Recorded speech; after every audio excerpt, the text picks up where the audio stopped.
untuk menjaga keamanan dan ketertiban masyarakat, serta menjaga masyarakat dari penyalahgunaan narkotika dan obat-obat terlarang.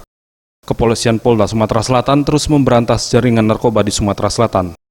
Kapolda Sumatera Selatan Irjen Pol Tony Harmanto melalui Kabid Humas Polda Sumatera Selatan, Kombes Pol Supriyadi menjelaskan bahwa anggotanya tidak berhenti dalam melakukan pengungkapan kasus hingga mempersempit ruang jarak jaringan narkoba di Sumatera Selatan.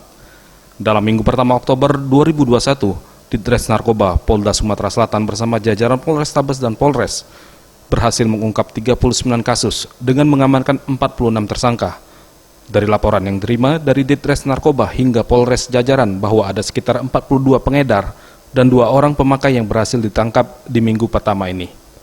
Untuk barang bukti yang diamankan dalam sepekan ini seperti sabu sebanyak 335,69 gram, ganja 573,13 dan ekstasi sebanyak 69 butir yang berhasil disita dari 46 tersangka yang diamankan.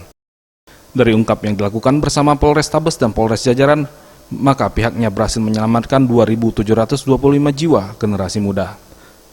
Tim Liputan Sriwijaya TV.